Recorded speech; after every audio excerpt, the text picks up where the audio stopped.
Hello, everyone. Hello, Weldon. Can you hear me? Loud and clear. Excellent. This is Jonathan Galt. I am joined by Weldon Johnson. We will have Robert Johnson with us in a minute. Weldon, are you trying to coach me on something? What do you need from me? Making sure you're loud enough. Okay. Well, Jonathan Galt here in Chicago. Just finished up the Chicago Marathon Elite press conference on Friday afternoon. This is going to be our Supporters Club Friday 15 podcast episode. So thank you if you're listening as a member of the Supporters Club. But we're also going live around the world to offer our freshest takes on the 2025 Bank of America Chicago Marathon, and also the very exciting development Friday bombshell. Femke Bol, the two-time world champion in the 400-meter hurdles, is moving up to the 800 starting now. Super exciting development. This is probably a fantasy for many Let's Run fans to have a world-class 400 hurdler in their prime move up to the 800 and see what she can actually do. Can't wait to dig into all of that with you guys. This is John the Galt, joined by Robin and Weldon Johnson. Gentlemen, good afternoon. Good to be here, John. Good to be here. If you're watching this live on YouTube, well, kudos to you, because right now, if you're watching live, it's not on the homepage of Let's Run, and we put it up 10 minutes ago. You're the hardest core of the hardcore, but if you see this later on Let's Run and you want it as a podcast or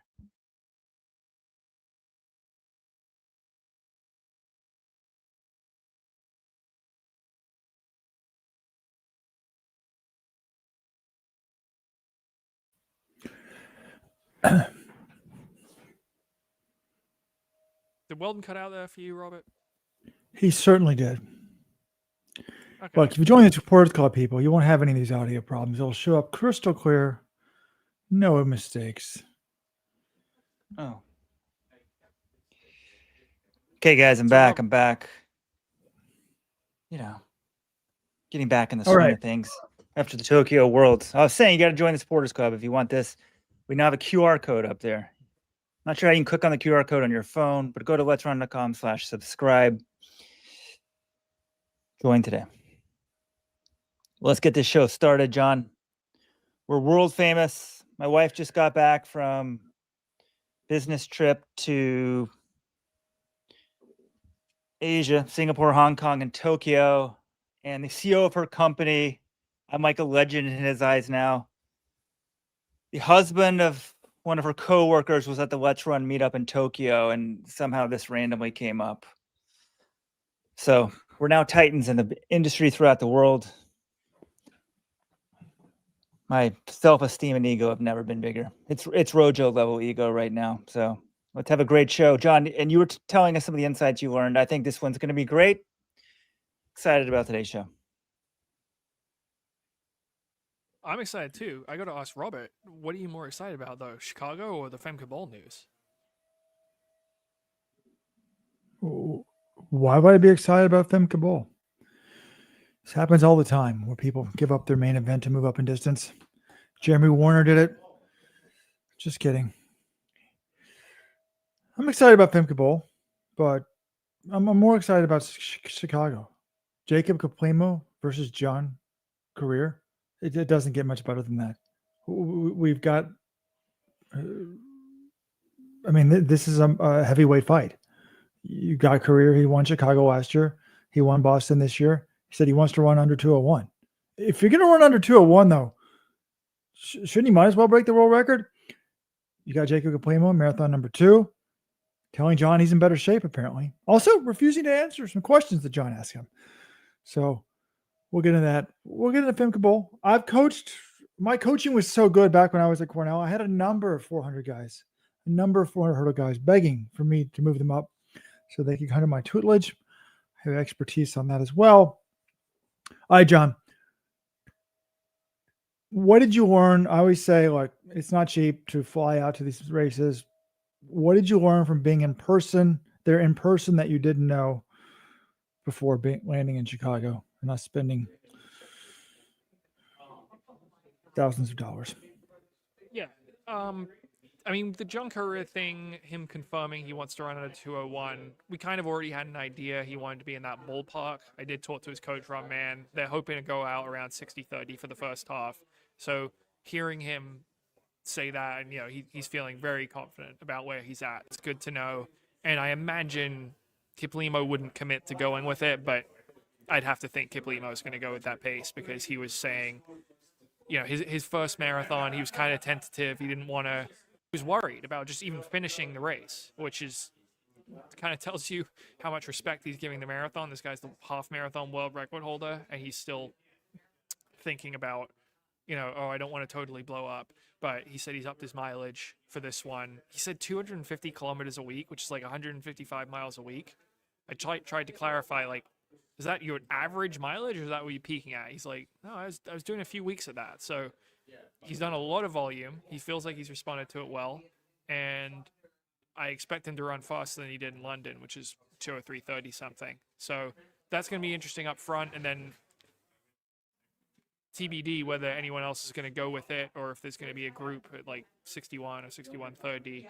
But I think the thing I got from being here that I wouldn't have otherwise is talking to a couple of the top women in the field. One of them is Ejkeahu Taye, who very good track runner, has run 14:12, 29:50 on the track. She was just 5th at the World Championships in the 10,000, bronze in the 5 and 10 at the 2023 Worlds.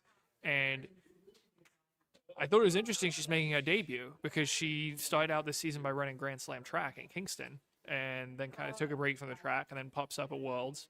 Now she's running Chicago. So thanks to the translating help from Hannah Barnstein, I was able to sort of get a sense of what exactly is going on. It's pretty wild. I said, when did she decide to run Chicago? And the first answer I got was 4 months ago. But it actually turns out, no, 4 months ago, she had decided to run Berlin. And then right before Berlin, the Ethiopian Federation calls up and says, hey, we want you to run the 10,000 meters at the World Championships. Berlin's going on, during the World Championships. So she pivots. She's all right, I'll run Worlds, and then I'll just do Chicago instead of Berlin. So she's been doing marathon training this whole summer pretty much, and it had been geared towards Berlin, but then they had to adjust, and now she's doing Chicago. So she didn't give any sort of sense in what kind of shape she's got in or what she's targeting, but she's a top talent. She's run 64:14 for the half. It's just kind of wild that that's the situation she has leading into this race.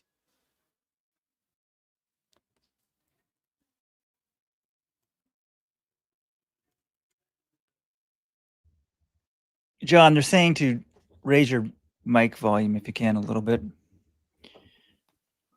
I can do it on my end if that doesn't work. Once again, guys, we put in these. Or does this sound better? That sounds better. Okay.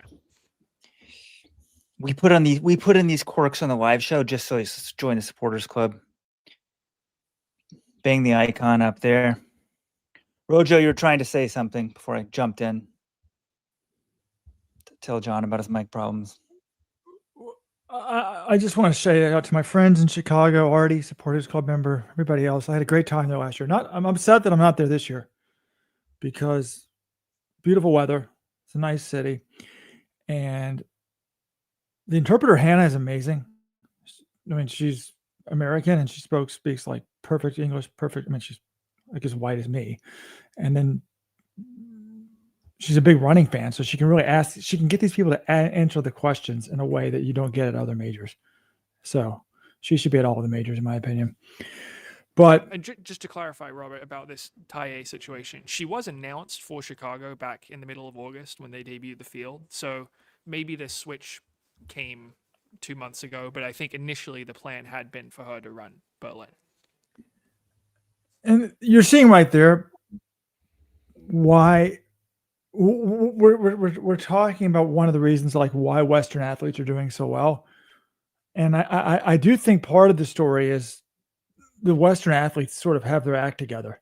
Almost everyone in the West now is doing high-low training, altitude training, great coaching. You know, I mean, 25 years ago when we founded Let's Run, Weldon was one of a handful of people that had good coaching in this country, really elite coaching.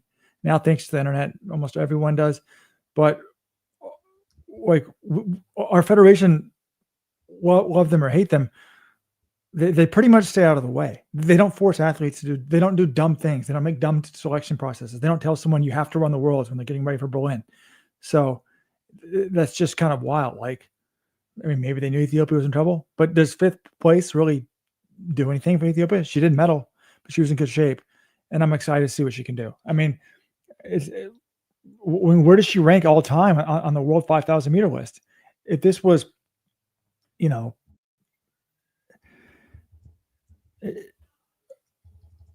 14-12, right, John? Yeah, she's 9th all time in 5K, 14th in the 10K, and 8th in the half marathon. So really impressive PBs. So I don't know. I mean, if this was a man, it would be the equivalent of, what'd you say in the 5,000?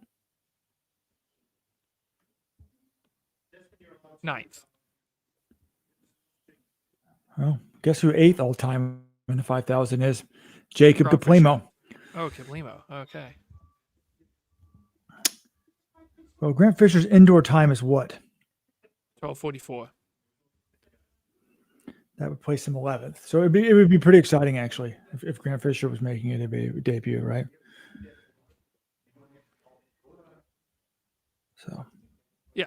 So she's obviously one to watch, and then the other woman in the I was able to talk to through the interpreter was Megetu Alemu, and this was through a different interpreter actually, because I think they, there's different kind of dialects. But anyway, this was the woman who won Valencia last year. She was 4th in London. She's run 2:16:34. She's the top seed from Ethiopia. She's only run once this year, and it was DNF in London in April. So I just wanted to get the scoop, like what's going on? Why'd she drop out? She said she was sick in London. She'd been, I don't know if it was kind of hard to tell if she had an adverse reaction to some medication or she was just ill in general, but that's why she dropped out and hasn't raced since. She said she just wanted to focus on building up for Chicago, but feels really good about it and is hoping to run about 2:15 on a great day, maybe under 2:15, but she felt like she's in a good spot, and I feel like you run 2:15 against this field is probably going to be enough to win. All right, let's make a big, bold prediction. You ready to hear it?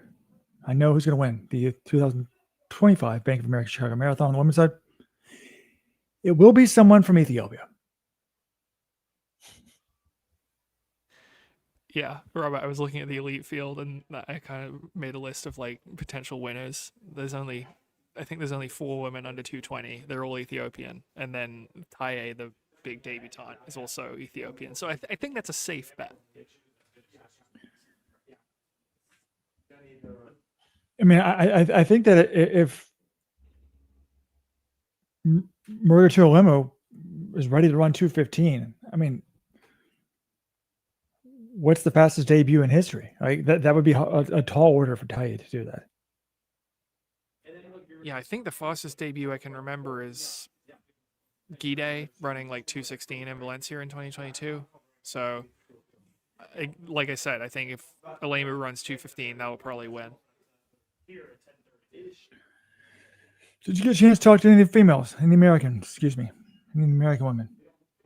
I did. I talked to Dakota Popane, who was very optimistic. She said that she's been running so well in practice. She feels very confident and is ready for a big PB. And I thought it was interesting because her last 2 races haven't gone that great. She was 11th at the Olympics last year, but then she bounces back and runs New York in the fall and finishes 17th there. And okay, you're running New York, you're bouncing back from your big race of the year. Maybe not everyone can do that all that well. But then in Boston in April, she was only 16th place in 2:26:09, and that was her fastest time on the course. But 16th, when you're 11th at the Olympics, you hope to finish a bit higher than that. But she said all her training's been going really well. She ran a nice 67:42 in the half marathon in August in the Antrim Coast Marathon in Northern Ireland. So that is, that's quite encouraging. And she said in practice, she feels like 5:20 mile pace has felt like recovery pace to her. and 5:20 mile pace is 2:19:44 marathon pace. So her PB right now is 2:24 from 2023 in Chicago. She says that she's hoping to run 2:20 or faster. I think she's going to go out around 70 minutes. She'll have Tyler Jaman, who's one of her teammates from Minnesota, to run basically the whole way, ideally. She said she's been doing every step with him in practice, and the weather looks good. So she's feeling really optimistic. Yet again, Jonathan Galt bearing the lead. If I had been in Chicago, I would have hyped it up. We got an American ready to break 220. Guess who it is? No, look. Your criticism of her New York race is absurd. She ran amazing in the Olympics. I mean, 11th was like, let's go back to the Olympic trials when she made the team. I mean, this was the third place. The top two were way ahead. Who's going to get third? And Dakota Lindworm did it. I mean, she came into that race with what, a 225 PB, 224.40 PB, actually from 2023 Chicago. And then she makes the Olympic team. But, New York doesn't matter to me because it was right after the Olympics. That's fine. I feel like I made that point too, but okay. The 67-minute, I mean, she's been getting faster at the other events. I mean, last year she ran 68.04 before the Olympics. So June 22nd, she went 68.04. She goes to the Olympics. She gets 11th. And now she's taken another 20 seconds off that and runs 67.42. As a former 67-minute half marathoner myself, look, that's no guarantee of a 220. I never broke 220. I think I was like a 67.13 was my half. I kind of thought my best shape. I got actually hurt and couldn't run Chicago. I was like, okay, maybe I could break 220, 67.40. But she's probably a better marathoner than I am. And the super shoes, I also think, are making it easier to get the 26.2 mile distance. So she's certainly in the ballpark. It would be cool if this woman, who, I mean, it's really wild. Like, right, her 5,000 meter PB in college, is this right? 16:43. She's going to run a marathon at that pace. Like 16:43 is 5:20 pace, correct?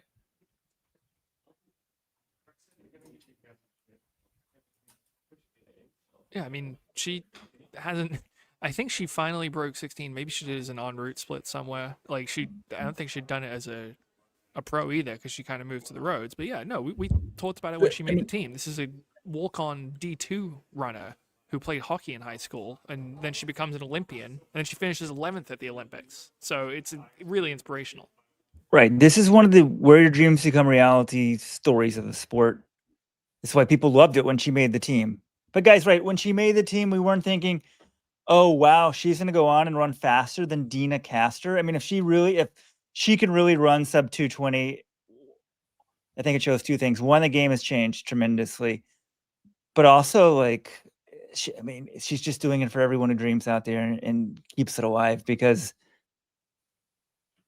our motto is where your dreams become reality. But the people who usually, run sub 220, that sort of stuff, they were the superstars in high school or college, usually at some point. Maybe you hope to sneak on a team. I never did it. She did. But then you don't usually become like better than the legends just a generation before you. But it sounds very encouraging. Isn't this the 20th anniversary, John, of Dina Castor winning Chicago? I thought I saw something like that yesterday. But no, so, it's amazing. Yeah. I just actually looked up her. I mean, I just went to the pace calculator. You put her college PB, that pace, run it for a full marathon, 2:21.04. So this is wild. If she does it. So congrats to her. All right, let's turn to the men's race. We knew coming in, you'd already talked to Korir's camp, and they said, like, look, he wants to go out in 60-30. He confirmed that today. It sounds like Kiplimo says he's in better shape, but I mean, who are you taking? Who, after talking to these camps today, who are you more confident in? On the Let'sRun.com prediction polls, who wins the 2025 Chicago Marathon? 44% are saying Jacob Kiplimo, 36% are saying John Korir, 19% are saying other. And I don't think that's right. Like before London, I was like, Kiplimo could be the greatest marathoner ever. He could be the guy that breaks too. That still could be true, but I don't see how he could be the favorite in this race. Korir has proven himself on this course. He's been on fire. The coaches are talking well. Like he's know what he's done in the past. He's upped it to another level. I think he deserves to be the favorite. Do you agree with me? I have him as my favorite, yeah. And look, if you go into a race talking about I think I can break 201, you must think you're in phenomenal shape. Okay, he ran 202.44 last year. He thinks he's in a lot better shape than that. So, and he looked great in winning in Boston. I mean, he made that amazing move up Heartbreak Hill, and he didn't. It's not like he totally powered away from everyone after that. He basically just got this big gap and kind of held it. But no, he's my favorite.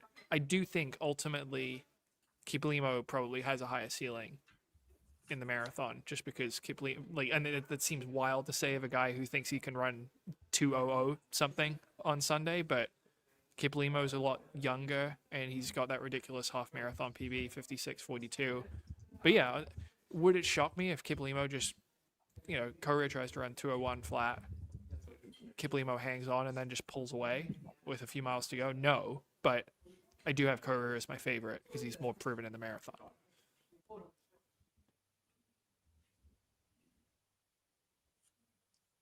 Are we not giving Kiplimo his due? I mean, part of the thing with the times just going through the roof at all these distances is we kind of lose track of these outliers. He ran 56:42 for the half marathon. This year. The number 2 time right now is 57:30. I mean, that's nuts. That's 48 seconds faster. That's just so crazy. Now, granted, he ran a marathon after that and got beat, but in London, but I think his ceiling's way higher than Kiplimo's. I mean, excuse me, than Korir's. It can't be way higher. If Korir is the 201 flat guy, I mean, what is way higher? Like we're sort of at the limits of human potential, right? I mean, even I guess 2 or 3 seconds a mile would be a minute faster in a marathon, but I mean, Korir is a 202.44 guy right now. But look, if Korir run, we've talked about it as Kiplimo being possibly one of the candidates to break 2 in a legal race. So I think that's on the table still. And everything he said about his debut in London is that he was like cautious, and he said he got cramps towards the end of the race, and everything was careful. He just didn't want it to go badly. This one, I think he's loosening the reins a little bit. He's going to try to see what he can do. He bumped up the mileage, so I expect a jump from London. The question is that going to be a jump to 202 flat? Is it going to be a jump to 201? What's he going to do? But he's going to find out, because he's got one of the best marathons in the world to really test him, and he's in Korir.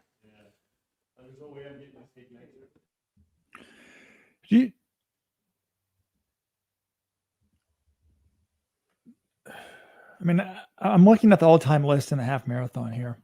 I mean, back in the day, we had Mr. Who was the guy, John? I'm blanking on that. Zersanay Tedeschi. He was amazing at the half and not great at the full. And I'm looking at the all-time list here in the half marathon. I guess a lot of these guys haven't run a marathon. There's only 7 guys that have broken 58 minutes. Jacob Kiplimo, one marathon, went pretty well. Jomif Kujelcha hasn't run a marathon. Kibiwat Candiaye, Hagos Gebrhiwot, Ronex Caputo, Selman Barrega. So I guess most of these guys haven't run a marathon. But if you look at the last guy on that list, Alexander Matuso, he's the fastest of them besides what was Kiplimo's time in London, John? 203.37 or so. So we're like complaining about a 203.37 debut. Who's complaining about that? That's pretty wild. Anyways, Matiso's run 203.11, but I guess there's kind of word for caution in the sense of Jeffrey Camore, 8th all time. I mean, I guess he's won 2 majors. He's actually in this field in Chicago this year, former world cross country champion, former world record holder in the half. He's never really ripped the fast marathon like we thought he would. His PB is 2:04:23. So I guess I don't know why I'm the one sort of saying let's be cautious about Kiplimo. I mean, he ran 2:03 in the debut. He's been running more, but I just think this is the heavyweight of heavyweight fights, and this should be really enjoyed. Hopefully they go at it. Hopefully they rip it. But do we know what the second pace is going out at? This might be the pace for Connor Mantz and these guys. And I added this to your story. I'm like, look, if I'm coaching these guys, there's a number of other people in this field that have run fast. I mean, the Chicago men's field is extremely impressive, right? Extremely impressive. You've got the 2 heavy hitters up front, but then you've got Amos Caprito, 2:03:13, Cyprian Kotet, 2:03:22, Bashir Abdi, 2-time Olympic medalist, 2:03:36, Kiplimo, Philomen Kiplimo, who's run 2:04:1 in Hamburg, Jeffrey Camore, Seifu Tura, who's run Chicago in the past, another guy from Ethiopia, S has run 2:04. I mean, it's sick. But I said, and I added this to your article, I'm like, look, if I'm coaching these guys, everybody not named Kiplimo, everybody not named John Korir, they need to go out in the second pack. And like, if Kiplimo and Korir are on their A games, no one's touching that. No one else in this field is running 2:01 flat. So why go out and then do your marathon fade? I would go out no faster than 61:30 if I'm in the second group. And best way to run the marathon is even split or slight negative split. Try to pick it up from that. But do we have a sense of what the second pack's going to go? Who's going to go with it? I assume most of these 2:03, 2:04 guys will go with a fast pace, but I think that's a huge, huge mistake. But Yeah, I guess they're thinking a win or bust. No. No, I agree with your logic, Robert, on that one. Yeah, it's kind of TBD because I was talking to Mantz and to Rory Linkletter, who was targeting the Canadian record, which is also the North American record, 2:05:36 by Cam Levins, 2 seconds faster than Kelly Canucci's American record. And it seemed like Rory thought, there would be a group going out about 62, flat, 62, somewhere in the 62 flat to 62:30 range. And he said that's the one he wants to go with because, he went out sub 62 in Boston and hung on pretty well. And he kind of thought he expected Mantz to go with that group. I think Ed Eyestone wants Mantz to go with that group as well. But he was also like, you never know with Connor. Like, sometimes he just takes a really big swing. But I was basically asking, like, Connor is not going with the Kiplimo or with the Korir group. Like, the 60-30 one, he's very clear, like, that's too rich for my blood, which, good. He's sensible about it. The question is there going to be, like, a third group kind of in between those two that tries to go out in, like, 61-30? I don't know. Rory's like, yeah, I kind of feel like there has to be because he was looking at these guys like Timothy Kiplagat, 202 guy, like you said, Amos Cabrito, Cyprian Kotet, these 203 guys. He's like, I think they'd kind of be crazy to go out at 60-30 pace. But at the same time, if you're going to have like say you have the Mantz group goes at like 62 flat or 62:15, there's not much difference between that and a 61:30. Like, they're not going to be separated by very much in the early miles. Those groups would have a tendency to, like, jam together. So I do wonder if it just ends up being 2 groups, one at 60-30 and one at, like, 62 flat. Correct, because that's the problem. It's only, like 3 seconds a mile, 4 seconds a mile ends up being a minute over the half. So that's what, if I was them, I would make it clear. And I think they need to do just a technical meeting. Kerry Penkowski, like, we're going to have one group go 60-30, and then we'll have another group go 62, because otherwise it's going to be too close. So, but I actually think most of those elite guys will go out with that 60-30, which is a mistake, and then fade. But, and then will there be a third group? I mean, it seems like everybody who's ever run for BYU is in this race. So, are they going to go out? Yes, there will be a third group. Probably, if I had to guess, it would be 64 flat. Again, that's something that'll be sorted in the technical meeting. But I talked to Ryan Ford, who ran 208 flat in Boston and was formerly of Zap Endurance, is now with the On Athletics Club. He said he'd like to go out around like 64 flat. And Casey Klinger, who's making his debut, who has finished, 5th and 6th in the 10,000 at USA's the last couple of years. I think that's a split he would like. He's like, yeah, I'd love to see some other guys around that kind of pace. So I expect there will be a group of, people going out at around 64 flat, the third group.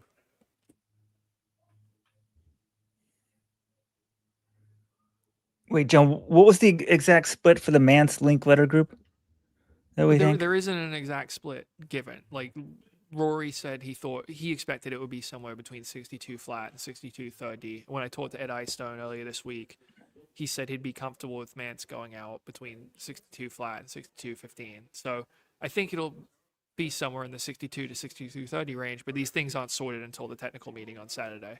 And Robert, what's your concern about them getting two together? Like, I think Mantz is pretty smart. He's not going to go out in 60-30. So what's your concern?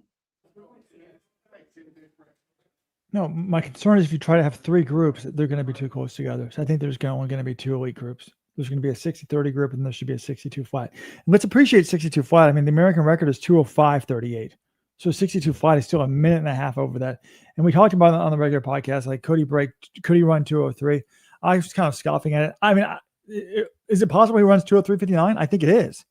Do I think it's going to happen? No. Again, the fastest that basically anyone who's not been accused of doping or wasn't born in Africa has ever run on planet Earth is 204.56. So for him to beat that by a minute would be extremely impressive. That's 4 seconds a mile. But I do think Connor Mantz is made for the marathon.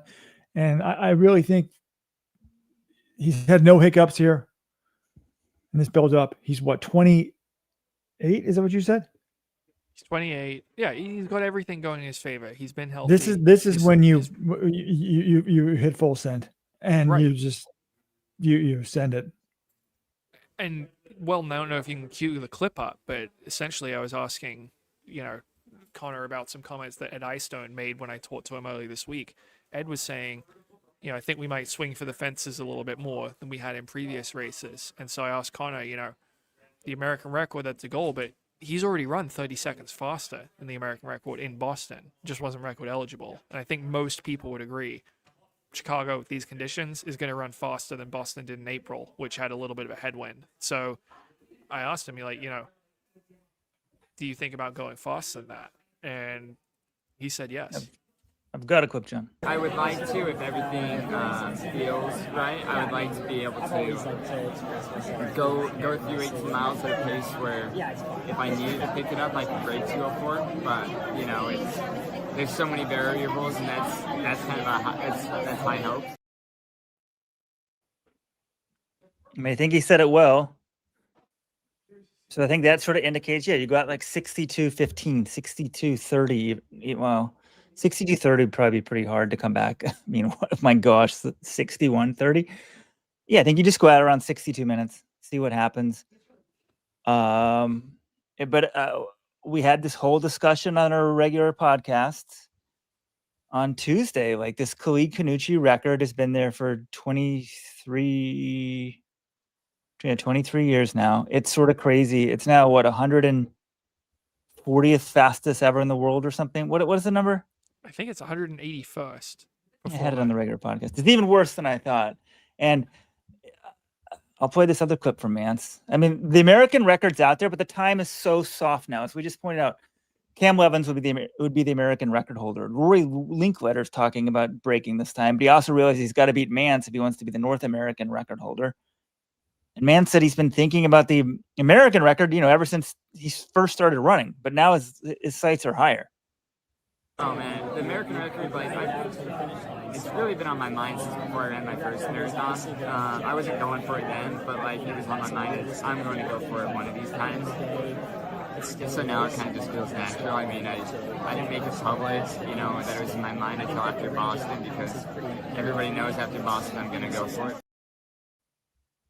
Look, it's time for this to go. We got to be excited about this. It needs to be obliterated, and it's going to be obliterated.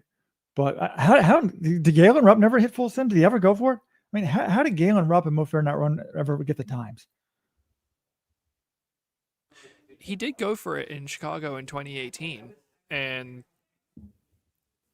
just fell short. You know, I I think mean, Mo ran, I think it was like 208, sorry, 205. I want to say 18 was the winning time there. So, you know, he was, and these were like version 1 of the super shoes, and now we're on like version what? 3 or But yeah, something. But the thing is also, you talked about it. He's run already faster in Boston. Let's don't forget Ryan Hall. Was that 2011? 204.58 in Boston. Now, admittedly, he had a hurricane behind him, but was the hurricane worth more than the super shoes? Probably worth 3 minutes at the time. It's probably similar Look, to the super shoes. Yeah, Ryan Hall ran 206.17 in London without super shoes. That's like a 204 flat or something, 204 with the shoes. So Ryan Hall, So, you know, you put 2008 Ryan Hall in this field, he crushes the American record. so if he's 204 flat, that's again, I think there's like a genetic component here, but I don't. So yeah, 203 high would be doable. It's unlikely to me. I think Ryan Hall at his peak was a better marathoner than Connor Mantz. He was mixing, I guess, although I'm saying that because, you know, I remember waking up one time at like 3 a.m. and turning on the London Marathon. There was Ryan Hall in the lead at 30K. But, you know, what Mantz was battling it out for what, third place in Boston. And the guys that he was battling it out with have all run 202, 203. You know, one of them was just one world. So, Yeah, very excited. Connor was if you're a fan. 4 seconds away from finishing second in Boston. Ryan Hall, his best finish is 5th in London, 4th in New York, 3rd in Boston, 4th in Boston, 5th in Chicago, 4th in Boston. So he only made one World Marathon major podium, but he did actually, you know, he finished 4th and 5th a few times. And Mantz is getting to that level. Mantz was 4th in Boston, but just missed out on finishing second. And yeah, if he runs 203, I mean, it still might not be good enough to get him on the podium in Chicago. So it's going to be interesting. But he's getting to that point. If he can, his best finish, he was 6th in New York, 4th in Chicago. If you say he's now in his prime, maybe after a few more years of this, you could say he's at the same level as Ryan Hall. Right now, he's still going to give it to Hall.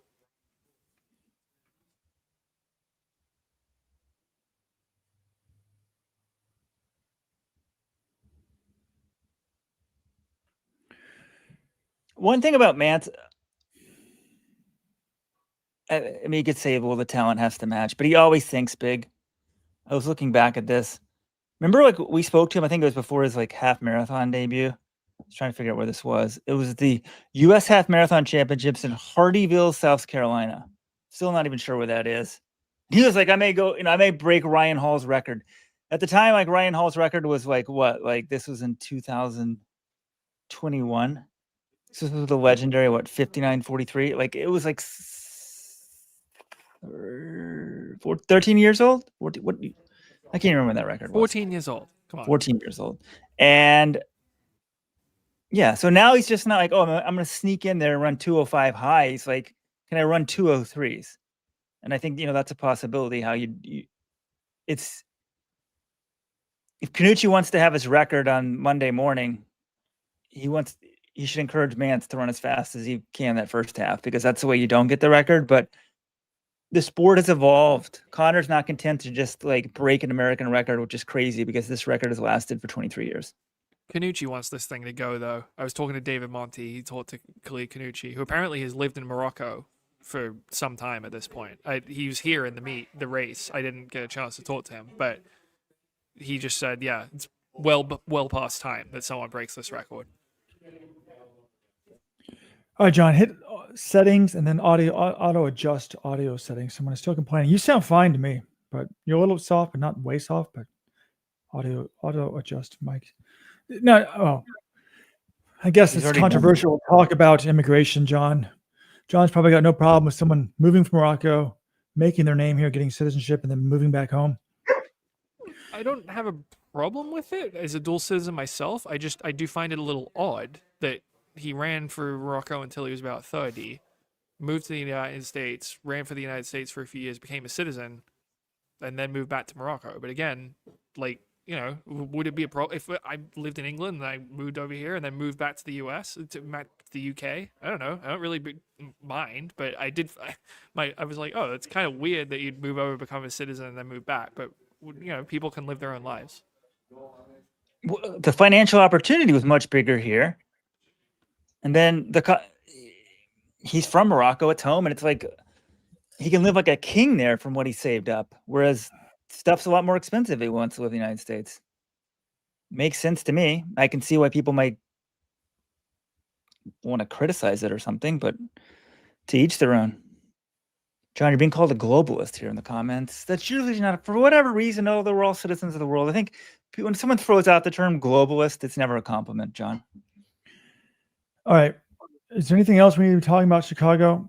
I'm kind of excited to see some of these young guys from the BYU guy that was like 12th NCAA cross last year running it right now. Just pop out. Creed Thompson. Yeah, he was 12th at NCAA cross. Still has track eligibility at BYU. Jared Ward did this when he was in college, and I feel like even Clayton Young and Connor Mantz were considering doing it. But yeah, he's jumping right in, which I love. Casey Klinger, who was top 10 at NCAA cross last year, number 1 man on the title team, he's running it. Matthew Centrowitz is running it, though I don't think seriously. But there are 2 things I wanted to get to before we move to the bowl discussion. One of them is Galen Rupps. We'll talk about him in a second. Then just the other thing I thought was an interaction that I had at the end of the interview with Kiplimo, because I asked him about his race and all his prep and everything. And then at the end, one of the things, the storylines to me about this race is like the shadow of Ruth Chepngetich. She set her world record here last year, and then, as we know, she's been provisionally suspended for testing positive for a masking agent. She really hasn't offered any sort of explanation or said anything about that, but she's not back in Chicago this year, and that's the 5th athlete represented by Federico Rosa, the agent, to have won a world marathon major and then subsequently been suspended. So Jacob Kiplimo's agent is Federico Rosa, and I wanted to ask him, does it concern you that he's had so many athletes test positive? And as soon as I said the word agent, he's got someone over his shoulder sort of snapping his fingers and like letting them know, you don't have to answer this question. That's fine. Like, Jacob gave a polite response. He politely declined to discuss it. But I don't know. It was weird because most of the other athletes, they're standing there or whatever. Jacob had like a whole entourage of his coach and someone who I presume was with his agency. And then also Robert Lotwis with Nike. So Weldon, I think, has got the clip. He can show you that interaction. John, this is so good. I just watched this. I'm having trouble exporting it, so I'm going to play it from YouTube. This is great. You guys got to see this. Hold on. Might take me a second to cue this up from YouTube. Oh, there we go. Let me make sure I'm sharing the audio from it. Let me just let me reshare this. Make sure the audio is selected. Okay, now it's going to show the audio. Okay, here we go. Your agent has had a lot of athletes suspended. I'm just curious if you would, does that concern you at all? The number of athletes he's had suspended. I think about that I cannot explain. I think maybe I cannot explain about that. Okay. Yeah. All right. Thank you, Jacob.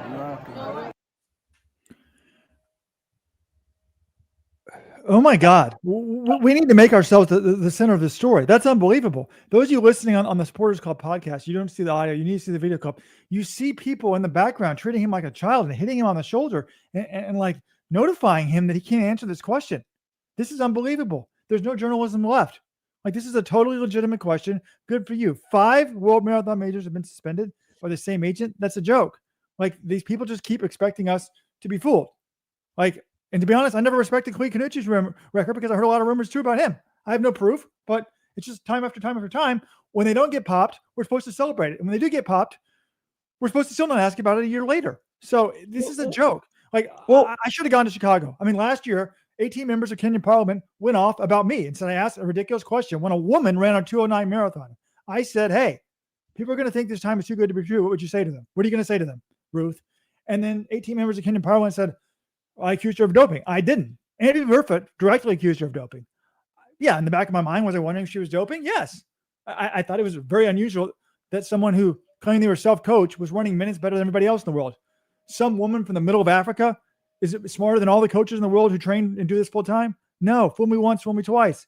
This is a joke. So I've never thought anything about Kiplimo being dirty, but it's a legitimate question to ask about his agent. And to see these Nike guys and somebody else tapping him on the shoulder, shame on you.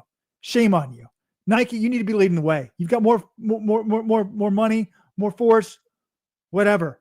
If you don't want these questions, then don't associate yourself or test them better. Do what Sebastian Solway of Adidas is doing. He's asking to be tested 25 times out of competition before he runs the marathons. He's right now the best marathon in the world. He's being tested all the time. I believe in Sebastian Solway. I don't believe in these other people. And when I see that, I didn't think this was a big story. But when I saw them grab him by the shoulder, what is he, a child? He's he's the greatest half marathoner in history. Let him answer the GD question. Rant over. Very good, Robert. Very good. I was wondering when it came up, like you guys didn't start laughing. You have to see this when the arms come out to his shoulder. But Robert, journalism isn't dead. John asked the question. He answered it.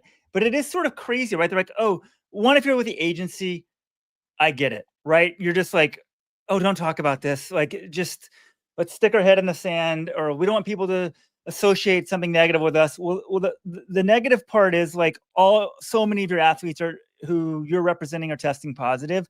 Now that there's a huge doping problem in Kenya, well, throughout the world, but it doesn't seem you're doing anything proactively to stop it, because one after another keeps testing positive. It still continues to happen. And what are you doing to try to prevent it? If you're Nike, I think we have seen Sebastian Solway has changed the game, right? John, what he is doing is revolutionary. 25 tests, was it before Berlin or just around or anytime, and volunteered for it. And I think they're paying for it themselves. That is crazy.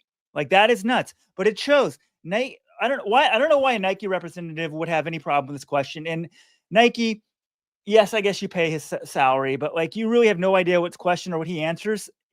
You're not.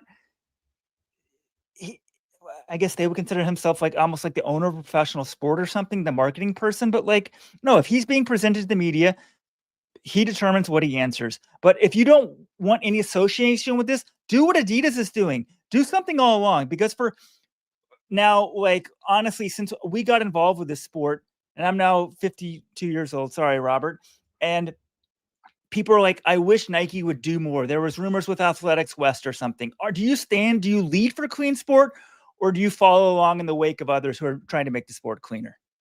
Right. I hope people can hear me a little bit better now. I tried to pick up the gain. If this didn't work, let me know. I'll try to put it in the other direction. But I think it's a reasonable topic of discussion. And remember, like, Federico Rosa athletes, Nike gives them their own singlets. They all wear orange singlets. Like, no other agent has that. It's like their own track club in a way. So, yeah, I think that, is it fair to just totally lump him in with everyone else because he's got the same agent?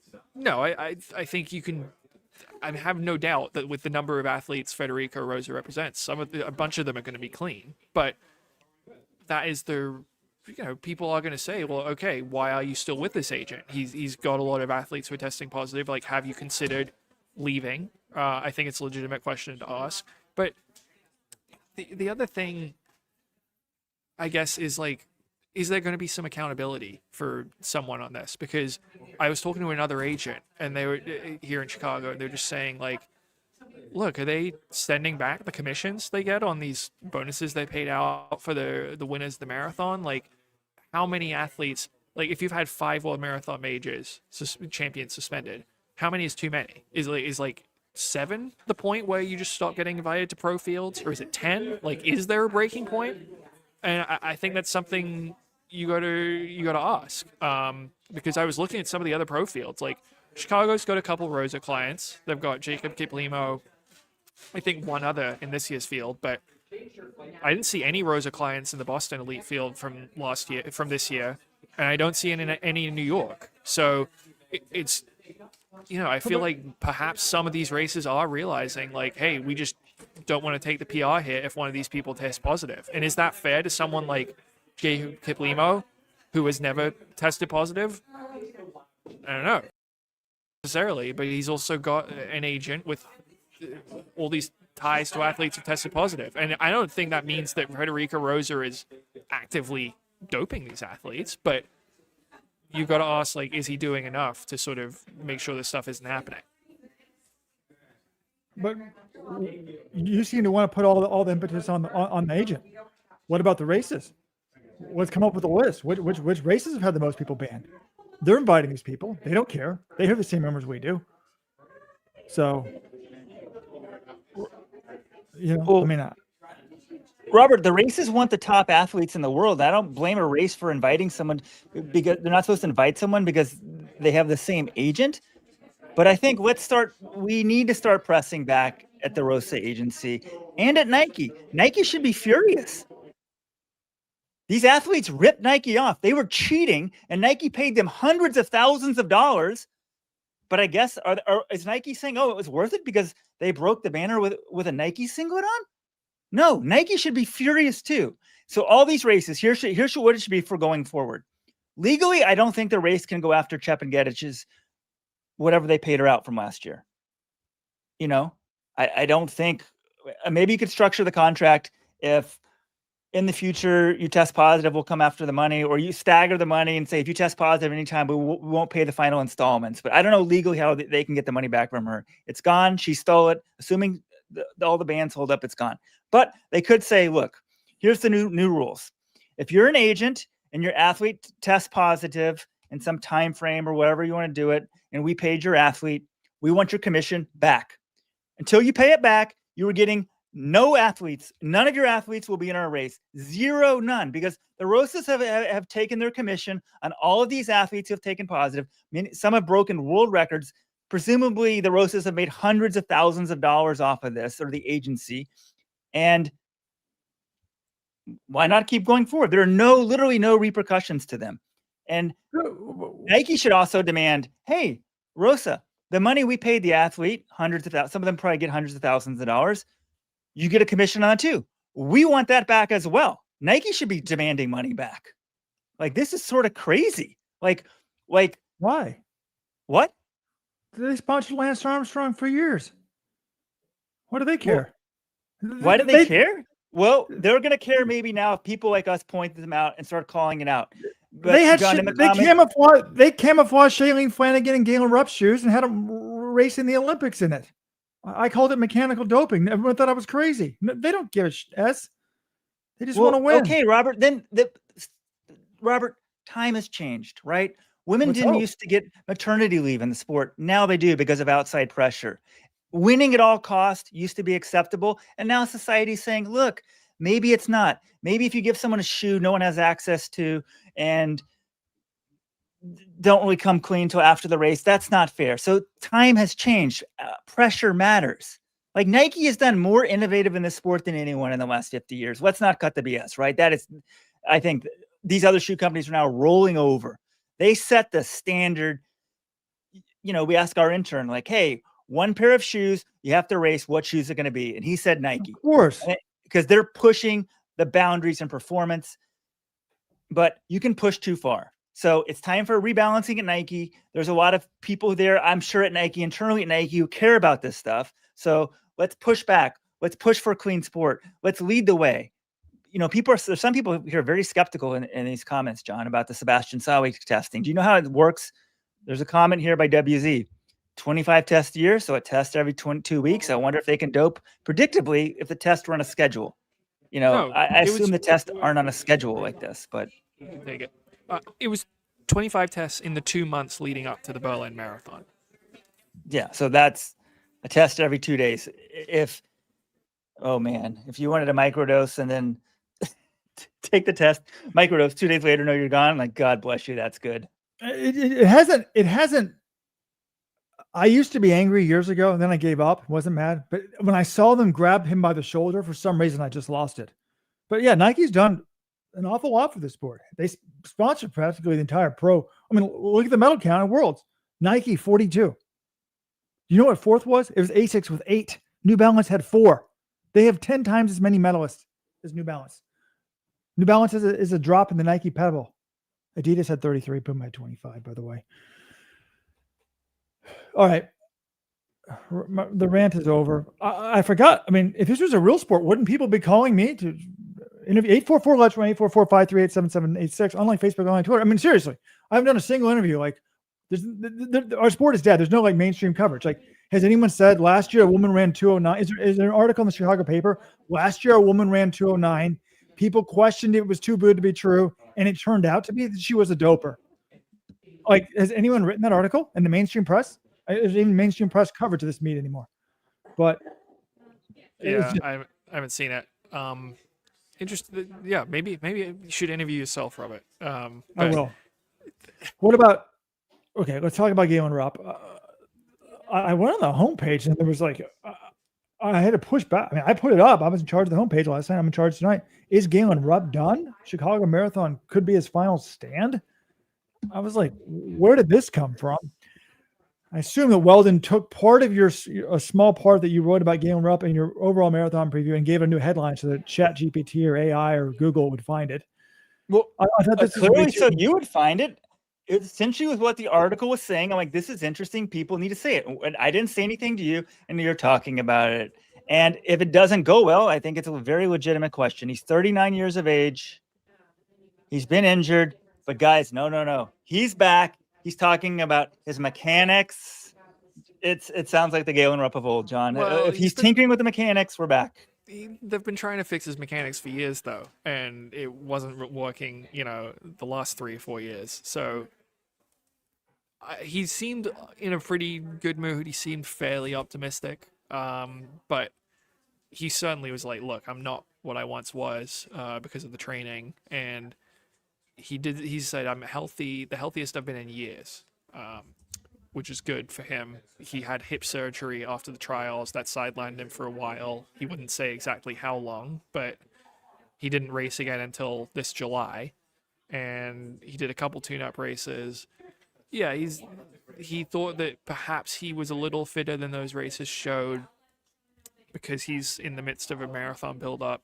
The aim has been Chicago. He did admit he wanted to run a little faster than the 62:42 he ran at the Philadelphia half marathon on September 21st. But yeah, he wouldn't give a specific time goal. I think his main thing is what we said on the regular podcast earlier this week. If this is the start of something of a consistent 3-year block of training leading up to LA 28, and he made very clear he's committed to running through LA 28. He wants to keep going in the sport. If this is the start of a long period, perhaps in a year or two, he might, not be back to vintage Rupps, but he might be a factor in the U.S. scene. Right now, he's not a factor. And I think this Chicago, he's trying to take a step towards showing that he might be soon. So does that, I think if he can run 2:10 or faster, I think that's probably like a good step in the right direction for Rupps. Yeah, but to be in the contention for 2028, you're going to need to be under 208 for sure. Yeah. No, I look. So there's a precedent here for coming back. This is why I refuse to write him off if he gets healthy. Mepka Flesky, Abdi Abdurrahman. These are some of the best in marathon U.S. history. They both missed a marathon team in their 30s and then made another one, either in their 40s or late 30s, and did pretty well. So I'm not writing Rupps off. Yeah, I don't. If you've only run 62, it'd be shocking if you broke 208 here. But it wouldn't be shocking to me if he goes out in 64 flat with these other groups. And does he fade off that? Be really cool if he could run 207. But does that wrap it up for Chicago? Yeah, let's move to the Femke Bol segment. Femke Bol, no, let's get to the big story that everyone's been talking about all week, folks. Did J-Lo, Jennifer Lopez, fame, if you think she's an actress or something, did she run a 4:49 mile like Sidious claims she did? Okay, Sidious didn't claim it, but that story's driving me nuts. You know what I'm talking about? J-Lo was on some podcast, and then she was like, "Oh yeah, I was a track star." I'm like, "Oh really? Who'd you run?" It's like, "Oh yeah." The guy's like, "Oh, I ran a mile. I ran 4:36. What'd you run?" And she's like, "Oh, 4:49." But she, in the clip, said something about the 1500. So to me, it was clear that she wasn't claiming she ran a 4:49 mile, even though it said mile. And then everyone's like, she said she ran a 4:49 mile. I'm like, not really. If you listen to the whole clip, that's misleading. So anyways, enough J-Lo. It comes out today. John texts me. just a link. I think it was a link to Femke Bol's Instagram Reels. I didn't know John we're paying him to cover Chicago instead of going to the press conference. He's just scrolling Instagram Reels all day. No, just kidding, John. I'm sorry for alerting you to major track and field news, Robert. You always complain, oh, you never text me about this stuff. You just tweeted about it. I tried to give you a tip off, and I'm castigated for it. So thanks a lot. It was a 1 minute, 45-second Instagram Reels, and it was kind of nice. Femke Bol started off saying she's got like this diary that her mom gave her, and she's got like scrapbooks and pictures and goals she had and mantras, and it was actually neat. She said that one of her mantras was get comfortable being uncomfortable and push past your fears and limits. Active, aggressive, and take a risk. And then she goes from there to saying, now it's time for a new chapter. I'm moving to the 800 meters.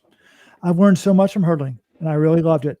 It will always have a special place in my heart, but I'm ready for the next challenge, a new stimulus, a completely different kind of race. It's different from what I'm used to in the 400-meter hurdles, and I'm really excited to explore that. Then she ended the video by saying, I've always loved this quote. If your dreams don't scare you, they're not big enough. And I definitely think that's the case here. I just want to say bravo.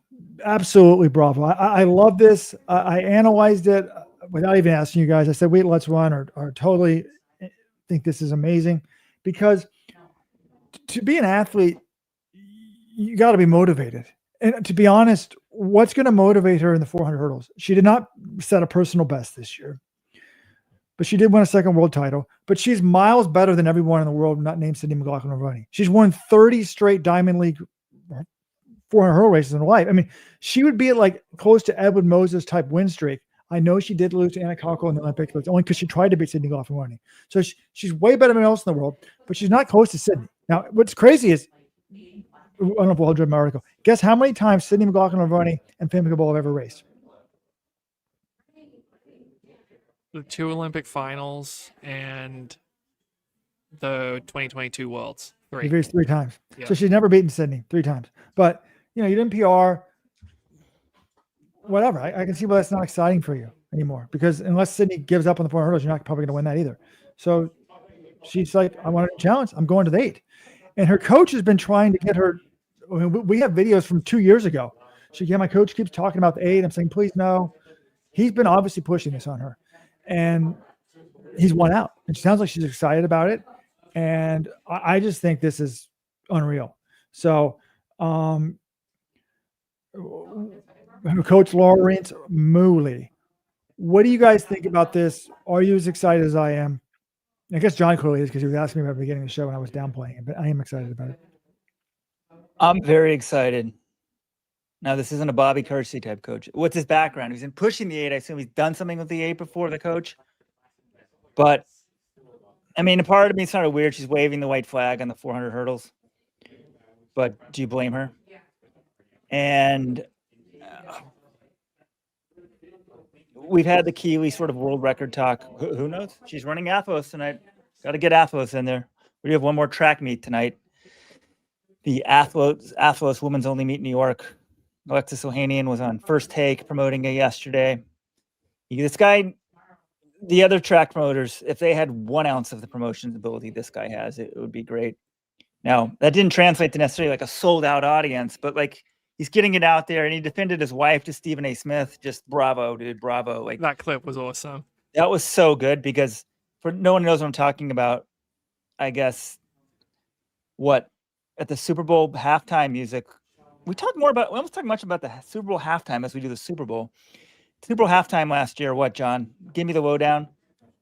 Essentially, Serena Williams went out and was like dancing as part of the halftime show in support of Kendrick Lamar, and I guess in his war on Drake. And Drake, did Serena used to date Drake? Yes, or she used to dated previously. Or did she date Kendrick Lamar and she was supporting it? I couldn't tell if it was one of No, those I think two. she dated Drake previously, and then I think Okay. Stephen A. or some people essentially said like, whoa, if you're married to her and she's more concerned about her ex, you're just like, And Ohanian didn't forget and said, oh, I understand you have some marriage advice for me. So good. That's a Whereas great these other clip. guys, like,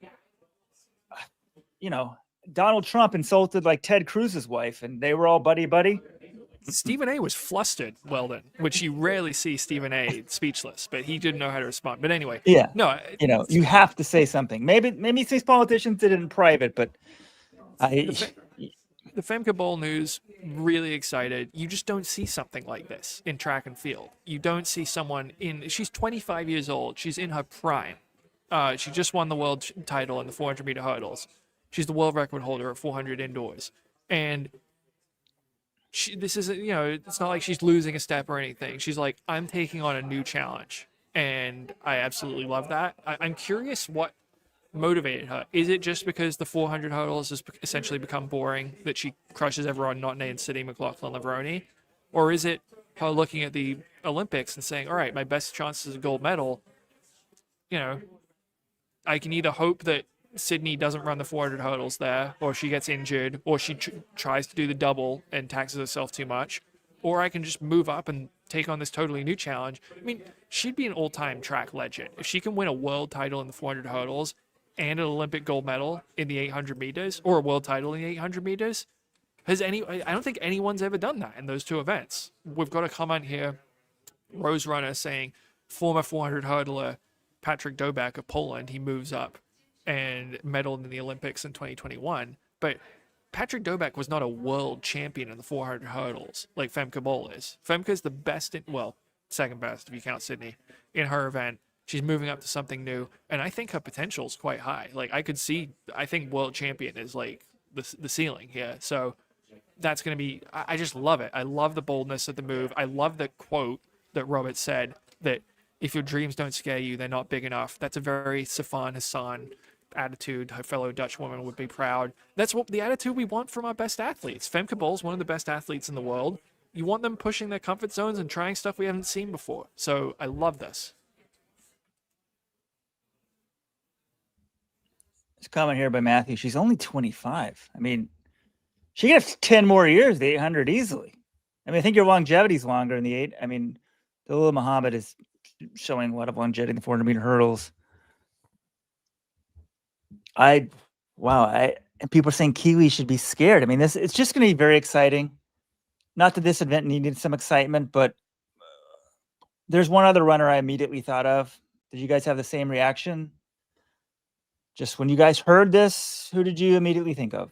If it's not this runner or Keely. Part of me thought about a thing Mo and just kind of heard journey over the last few years.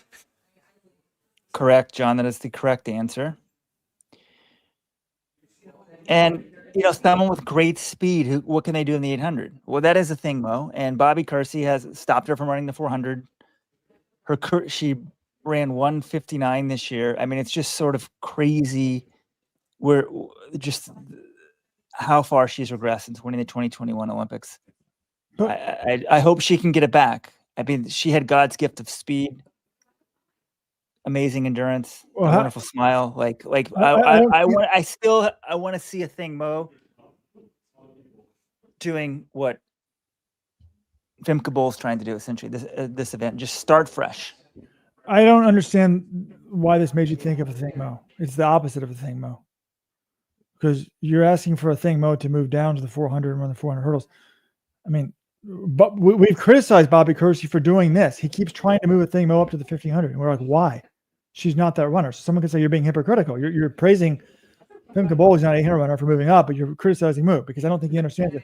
The difference to me is this coach, I don't know his experience in terms of everyone he's worked with because he's in the Netherlands, but I think he knows what he's doing.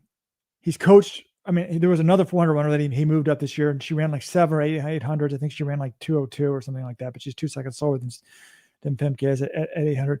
So I think he's got more experience at 800, and he's just seen her in practice and thought, oh, she's going to be amazing at this. Whereas with a thing, she was setting NCAA records in the 400. It just doesn't make sense. Like if you're that fast in the 400, you're normally not that good in the 15. That thing was better than we thought. But I love this because there's no downside to it. You say that Olympic gold or could be a possibility. It could, but the coach also, if he's not that experienced, he doesn't really know until she's done the training. I mean, you've got to do oxygen uptake and hell, can I send him some workouts? Got some I've got some great workouts to move people up from the 400, 800. And we did experience, but he's not going to know till she really trains in the 800. He's seen flashes. He thinks she can be good. To be honest, we put up a poll and let's run. How fast will she run?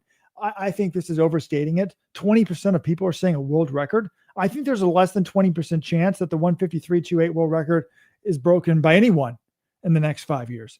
So I think that's too high. 33% are saying 153 to 154. And then 35% are saying 155 to 156. So, and only 12% think she'll run slower than 157. I definitely think she's going to run faster than 157. I mean, yeah, but it's going to take her a while. Well, maybe not. Patrick Dubé, as we said, the 400 hurdle, he moved up and immediately medaled the first year. He had run like a couple 800s as a youth, but he ran 143 the first year and won an Olympic medal. So it shouldn't take that long because you don't need that great of endurance in the 800, to be honest. So, Right. back She's to career, when I was at the Diamond Dominant, 13 Ivy League titles in 10 years at Cornell, indoor and outdoor track. We had a number of guys. Most Ivy League runners in the 400 are not like going to be making NCAA's 800. They were pretty good in the 400. They thought, okay, I'm going to go try to run the 8. And they did pretty good, but they weren't like world beaters at it.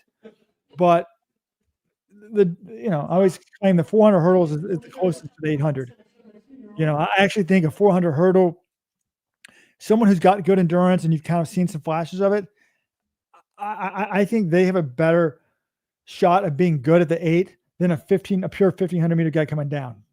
Yeah, we've seen a few athletes make this move before. Brandon Johnson also did it in the U.S. A few years back. But Robert, the Thing Mo comparison, I'm sorry, you're saying we're criticizing Thing Mo for doing like 1500 and not criticizing Femke. It's different because we're criticizing a Thing Mo and Bobby Kersey because Bobby Kersey thinks that training her as a 1500 runner is the best way to maximize her potential in the 800. And this is a woman who was the Olympic champion at 19, training as a 4.8 runner and one of the most naturally talented 400 runners the U.S. has ever seen. That's why we criticize it, because that doesn't make any sense if you're trying to be the best you can be at the 800. If she had said, I feel like I've completed what I wanted to do in the 800. I've won the Olympic titles. I'm moving up to the 15. I think we still would have questioned it and said, well, you're so good at the 400. Why wouldn't you go to that one? But it's not the same comparison here. Femke Bol is not saying, I'm going to run more 800s because I think it's going to make me a better 400 meter hurdler. She's just moving to the new event completely. Okay, well, that's one thing I would say is there's also no downside. It's not like she can't move back to the 400 hurdles. Does it for a year or two if she's not world class, if she's not contending for medals. The problem is in the 8, it's harder, I think, because there's 4 or 5 women, almost anyone in the final has a shot at a medal. And the 400 hurdles, not everyone in the final really has a good shot at the medal. But she can always move back, and hell, she could even double if they change the schedule around. I did see an interesting development, people like, what's going to happen to the 4x4s? They said it's kind of hard to run on the 4x4s if you're also in the Dutch 4x4s, if you're in the 800, because the 800 is normally later. I mean, where is it in the schedule, John? I guess it varies sometimes. But first of all, I think she'll find time to be able to. It'd be interesting to me, does she skip out on the 4x4s? I would think she would have time to either run the mixed 4x4 at the beginning of the championships or the regular one at the end. And I hope she does continue to do that, because I don't really think the 800 is going to kill her 400 meter speed. Well, that is interesting, right? Because like a Thing Mo is running great 400s and great 800s at the same time. And so, yeah, could she still do both? Sounds like she's giving it up, John. That's more what the statement is saying, giving up the 400 hurdles. But does she now? If the goal is the Olympic gold, there's no guarantees here, guys. There's a thread here by the Social Security Administration is posting on here. Then she's saying Femke only has 1/800. It's comparing her 200 time to her 400 time. Anyway, when she was younger, essentially speculating. I think she's more of a 200, 400 runner like Sydney than a 400, 800 runner. No chance. Okay. I saw that post. Based on the times, he thinks she's more a 200, 400 runner than 4.8. I admittedly, I know nothing about her coach other than I feel like there's no way in hell they would just make this decision blindly. I guess you could say Bobby Kersey may have done it blindly, but I feel like he's been saying this for years when she was at the peak of her prowess, that she would be a great 100-meter runner. So the idea that she's a better 2.4 runner to me than 4.8, I think that's, I don't believe that. I'd be stunned if she's not at least like. Now, does the LA Olympics just make it easy for Sydney now? You put the 400 first. She gets a clean sweep at that. There's going to be no one who's going to be in the 400 hurdles now. There's literally like no competition. It's the weakest event to begin with when Sydney's not there, or there's no one to even challenge Femke. It's like there's so few women running under like 54 seconds. It's crazy. Well, we got 3 years for someone to emerge, so maybe they'll be. I mean, I don't think we're going to get someone on Sydney's level, but maybe we had get Sutherland. someone. We had Sutherland from Canada break Sydney's NCAA record this year. Yeah, I guess there's a vacuum. Something fills it usually. So kind of more of a, I don't know. Just okay. And one other thing people are pointing out is like Baikar makes the extra distance easier. I'm 100% on board with that. These people are just blasting times in these mid distances. So I don't know if Sydney uses Baikar, but it's not like she's also just going from the 400. She's going from the 400 hurdles. I think that energy system, the ability to hurdles, that sort of stuff. There's obviously more endurance involved. Oh man, does that mean what could Sydney run for 800?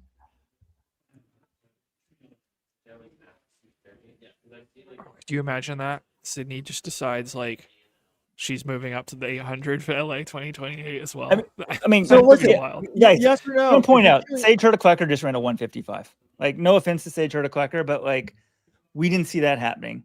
I just think there's no guarantees for Femke in this. There's a chance. There's just no guarantees that any 400-meter hurdler can move up to 800 and be really good. Correct. But I mean, do you guys think we're trying it? It's exciting for distance fans. Obviously, our site's mainly a distance running site. So, over under greater or lesser than 50% chance that she medals an 800 in her life? I mean, I just think based on world history, it has to be less than 50%. Yeah, 3 years from now, you don't know. I mean, we had 3 women run 154 in Tokyo, so I would say less than 50%. Yes. But she certainly can do it, and as I said in the article, like, totally understand why she's doing it. Olympic gold, world record, yes. Like, dream big. Right now, there's no reason not to dream. Now, I'm under the impression though, like, we're gonna find out quick. I don't want to hear it's gonna take years to figure this out. No, we're gonna find out real quick whether she's got the potential here. Right. Now, I think on the thread I saw a reference. Remember Gwen Jorgensen? Olympic but champion. This is different. Olympic champion triathlon, went to the marathon. I think there even enough body of work, you just know that's not going to work. Like, she thought she was just going to waltz into the marathon and be a world beater, and wasn't. She must have gotten a lot of money to at least even try it from sponsorship. But she was trying to make the Olympic team in the relay, right? This last time for triathlon, didn't even make that. I mean, her career's pretty much over, right? Is it officially over? I commend Gwen for going for it. She wanted a new challenge. There's more money in running than Nike. I mean, than triathlon. But the difference is here, Femke did a masterful job in this. If you haven't seen the Instagram Reels, we'll link to it in the show notes for those of you listening on the Supporters Club podcast. By the way, if you're one of the hundreds listening live, you should join the Supporters Club. That means you're a track and field junkie. You get this as a podcast. Audio is leveled out. Everything's great. Let's run.com/subscribe. But it was amazing Instagram Reels. It talked about the challenge. It had the diary. It had the photos. Had her coach. It was wonderful. But there was no talk of, I'm going to be the Olympic champion. There was Gwen overs talked. And you got to keep those. You could dream of being the Olympic champion, whatever. It would be interesting, like, to see. I'm sure she'll open up more about this. Sydney, Femke, like, what aspect of this was just a new challenge? Was she tired of losing? Although I guess she didn't lose this year. Like, what was the most motivating? But it's going to be cool. It's going to be fun. Gives us something to look forward to next year. All right. If you're listening live, anything else? We'll do Mailbag Friday. What else should we talk about? Well, I mean, this is impressive. We've done an hour 20. We'll have to talk about though. But yeah, is there more to talk about? Because I have one topic we need to go back to from Chicago. I have nothing else to talk about. I'm starving. I haven't had lunch yet. John, there's a huge topic of conversation from Chicago. Okay. Putting something on the screen here. Does anyone notice anything? Robert, what do you notice about this picture here? There's 5 athletes on the screen for those listening at home. They self-segregated. The 3 from Africa are on the left, and the 2 Mormons are on the right. Rory Linkletter is wearing the most Canadian outfit I've ever seen. He's got the Canadian tuxedo and then a magnificent mullet. It's awesome. Yes, this is true. For those watching home, Rory Linkletter's wearing jeans, a jean jacket. He's got a mullet, little mustache. I mean, this looks like I don't know. I don't go to Canada this much. So people in Canada still dress. This looks like 1980s America. Canadians, we have a lot of supporters members in Canada. I ship them their shirts all the time. I've never understood why it costs the same to ship a shirt to Canada as to Australia, or almost as much. I want to apologize. I've never thought of Canadians as being like cowboys. What I think of Canadians kind of as like sort of like Toronto type, like East Coast, like elite liberals. I've never thought of them as like this.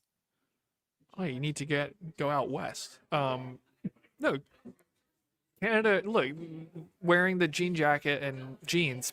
That's called the Canadian tuxedo. And mullets. That's a long-standing thing.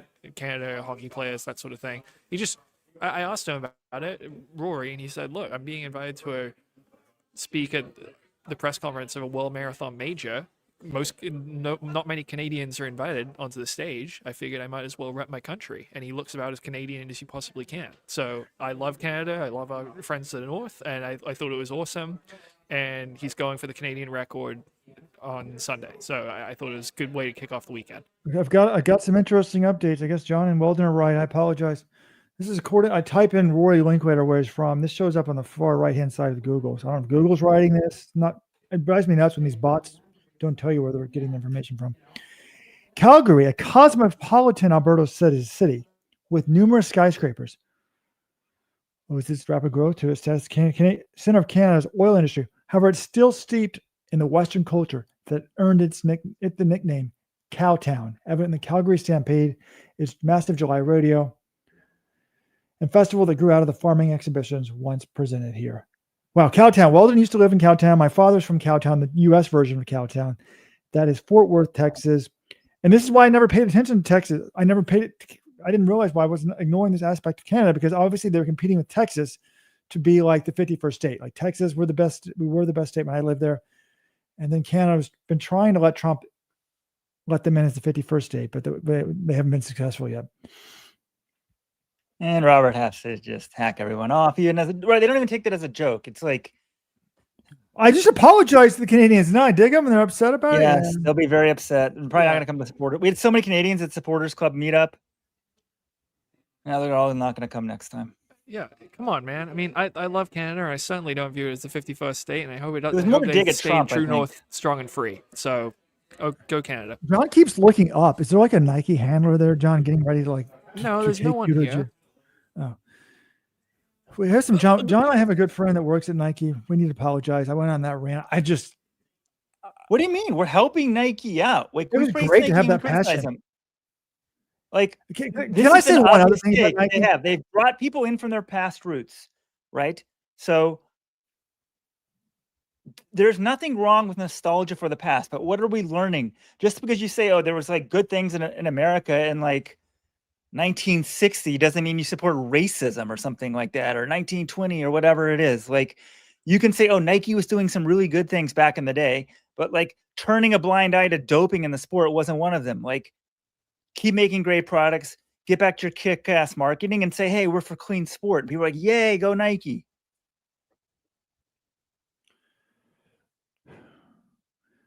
Was anyone else bothered when My right wife after just bought a pair of Nikes with her own coin. right after Cooper Luckenhouse ran that 142? Like the first guy he's fist bumping is the Nike rep, Paul Mosher. I was like, can't we just let a 16-year-old enjoy the moment for a moment? Well, I thought the reason they were celebrating with Cooper Luckenhouse this stuff because they were the only people he knew. Like his family wasn't right there at the finish, so he knew those guys and celebrated. And he needed someone to hug. It's totally fine. His coach I don't- was there. I mean, I get it, but I'm just saying it's not like just be a little bit more pure. Hey, shoe reps, we know you're listening, and we're about to celebrate our 25th year. We need an official shoe. If you want to be the official shoe of Let'sRun.com, give us a call, 844-LET'S-RUN, 844-538-7786. Hit extension 3. I'll negotiate the deal. Will be signed by January Nike 1st. should do it. Nike should do it. It would shock people's system, but they're for performance. We're for performance. They would Okay. have immediate reputational, perfect integrity. Would be Plus, I amazing. could tell them which athletes not to sponsor. I could save them easily, like a couple million a year. Just don't sponsor this person. They're obviously a doper. Don't sponsor this Robert, person. that's the dumbest thing. You don't know who's obviously doping, so please come on. The whole point of this was saying we think you even said you think Jacob Kiplimo is clean. So like you can still have guilt by association even if you're doing it the right way. It's just like at some point there needs to be some accountability for some of these people who are profiting. If you profit from illicit gains, at some point in society, you're held responsible for those gains. John, If can we get a list right? of the 5 marathon majors that have been suspended? Winners. Well, I know it's Ruth Chepengedich, Lawrence Chirono, Sarah Chepchirchir, Jemima Sumgong, Rita Cheptu. I think that's the list. Are they all Nike athletes?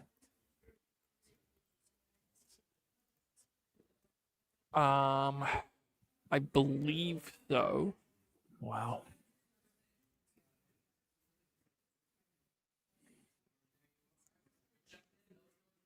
Some guy here in the comments, as we're doing this, some guy saying, imagine if you guys were Nike during these podcasts. Oh, I've got a pair of Adidas shoes on, but walking around town, I must say it's in California, man. I'm wearing it a lot. My kids are wearing it a lot. Why would we want to take down Nike? Like Nike's done a lot of good things for the sport. yeah, I just they think like Weldon just is because saying like they're you in a criticize position of something, don't you think it's really not some evil empire? Sorry, John. they're in a position of power and to have a real impact by in this sort of situation, and that's what Weldon's asking for. All right, thank you everyone for tuning in to a Jumbo Size Friday 15. If you're listening to this as a Supporters Club member, thank you. If you are not listening as a Supporters member, you're live. Maybe consider joining. If you like this, we do this every week. We're always on site at the big marathons, the big races, and we'll do our live shows. So thank you for listening, and looking forward to a great Chicago Marathon on Sunday. So talk to you after that. Robert's showing off his Burrito Club track shirt. I don't think those are in the shop anymore, but go to shop.letsrun.com. Actually, I can probably throw that up here on the screen. Let's see if this new thing works. You want to go get a t-shirt?